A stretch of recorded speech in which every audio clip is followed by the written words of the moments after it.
When most people hear the phrase, the blessing of Abraham, they usually picture tangible wealth, right? Like gold or land or just immense flocks. Oh, yeah, absolutely. Huge material wealth. Right. But we're looking at the April 13th edition of the Rhapsody of Realities devotional by Pastor Chris, and it basically shatters that whole expectation. It really does. It takes that concept, specifically looking at Galatians 3, and completely redefines this idea of the ultimate blessing in a way that, frankly, attempts to reframe the entire practice of Christianity. Which is a massive claim. So our mission today is just to unpack the logic of this source text impartially and map out exactly how it gets there. Where does it start? Well, the text starts by explicitly stripping away any material definition of this inheritance. I mean, it argues that the true blessing of Abraham is categorically not diamonds, it's not gold, it's not real estate. Okay, let's unpack that, because it's kind of like someone expecting a physical inheritance, like, I don't know, a giant vault of cash, but instead they get handed the CEO who actually generates all the wealth. Yes, that's a great analogy. You bypass the physical product and you just receive the source. Yeah. And the text argues that the true blessing is, in fact, the Holy Spirit. But not just as some, abstract concept, right? No, exactly. The devotional is incredibly specific about this. It rejects the idea of the Spirit as a mystical force or some kind of lingering energy. Right. It defines the Spirit as a divine person, acting as the seal of inheritance, basically the literal, undeniable proof that someone belongs to God. Okay, so here is where it gets really interesting to me. If this divine person is framed as a permanent resident inside a person, that completely upends the traditional religious model. I mean, your whole posture has to change. Completely. Because, think about it, you're no longer reaching out to an external, distant deity for a transaction. You're shifting from seeking external favor to, recognizing an internal residence. Right, but in traditional frameworks, so much of religious practice is built on asking an outside source for things. Give me power, give me strength, give me wisdom. Yeah, exactly. It's usually very petition-based.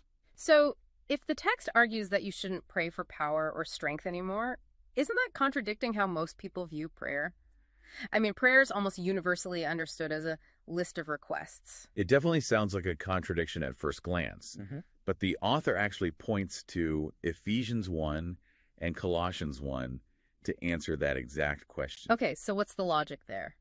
The logic is that the exact same power that raised Jesus from the dead is already permanently situated within the believer.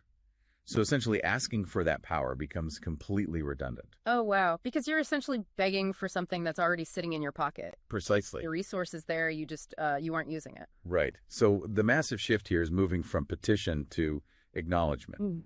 Mechanically speaking, instead of pleading, oh, please give me strength to get through this day. Which implies you don't have it.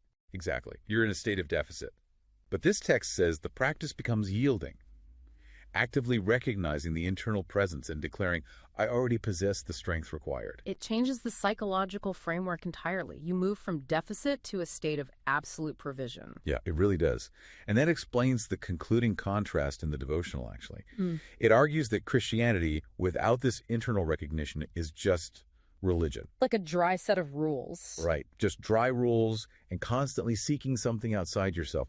But recognizing the Holy Spirit turns it into what they call a divine adventure. Because you aren't trying to bridge a gap to a distant God anymore. It's framed as this active daily partnership with a resident power. Yeah, a power that transforms you internally rather than just acting upon you externally. That is a massive paradigm shift for how daily faith is applied.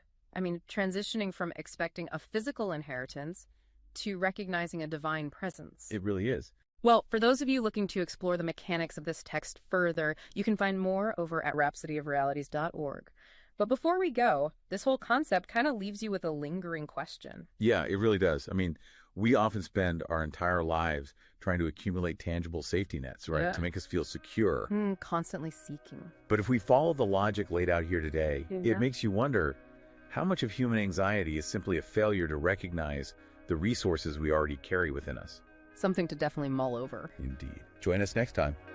We trust you were blessed by this episode. To gain unlimited access to Rhapsody of Realities by Pastor Chris, please download the Rhapsody app using the link myapp.rhapsodyofrealities.org. God bless you.